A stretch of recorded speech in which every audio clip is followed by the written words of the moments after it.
ಶ್ರೀ ಶಾರದಾಶ್ರಮದ ಸದ್ಭಕ್ತರಾದ ಶ್ರೀಮತಿ ಯಶೋಧ ಪ್ರಕಾಶ್ ಅವರ ಮನೆಯಲ್ಲಿ ಆಯೋಜಿಸಿದ್ದ ವಿಶೇಷ ಸತ್ಸಂಗ ಕಾರ್ಯಕ್ರಮದಲ್ಲಿ ಪಾಲ್ಗೊಂಡು ಮಾತನಾಡಿದ ಚಳ್ಳಕೆರೆಯ ಶ್ರೀ ಶಾರದಾಶ್ರಮದ ಸದ್ಭಕ್ತರಾದ ಯಶೋಧ ಪ್ರಕಾಶ್ ಅವರು, ನಮ್ಮ ಮನೆಗಳಲ್ಲಿ ನಿತ್ಯವೂ ಶ್ರೀ ವಿಷ್ಣು ಸಹಸ್ರನಾಮ ಪಠಣ ಮಾಡುವುದರಿಂದ ನಮ್ಮ ಮನೆ ಮನ ಸದಾ ಸುಖ ಶಾಂತಿಯಿಂದ ಕೂಡಿರುತ್ತದೆ. ಆದ್ದರಿಂದ ಈ ಸ್ತೋತ್ರದ ನಿತ್ಯ ಪಠಣವನ್ನ ಪ್ರತಿಯೊಬ್ಬರು ಮಾಡಬೇಕು ಎಂದು ತಿಳಿಸಿದ್ದಾರೆ.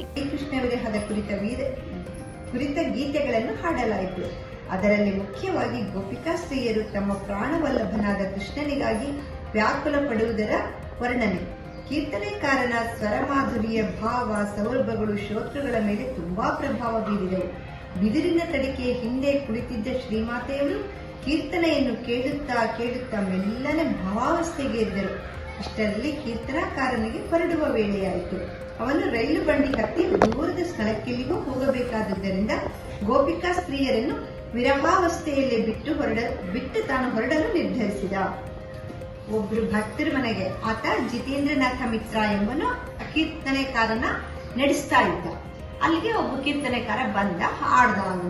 ಆ ಹಾಡಿನಲ್ಲಿ ಏನು ಸಾರಾಂಶ ಇತ್ತು ಅಂದ್ರೆ, ಇವಳು ರಾಧೆ ಕೃಷ್ಣನ ಬಿಟ್ಟು ಗೋಪಿಕಾ ಸ್ತ್ರೀಯರೆಲ್ಲ ಕೃಷ್ಣನ್ ಬಿಟ್ಟು ಹೋಗ ಅಂತ ವಿರಹ ಗೀತೆ ಅದನ್ನ ಹಾಡ್ತಾ ಇದ್ದಾನೆ.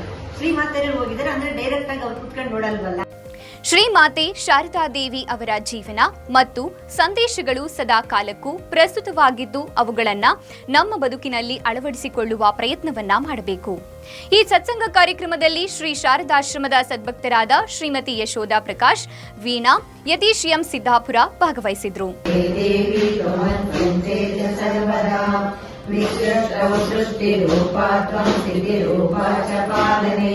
तथा संवृतिरूपान्ते जगतोऽस्य जगन्मये महाविद्या महामाया महामेधा महास्तुतिः महामोहा च भवति महादेवी महेश्वरी।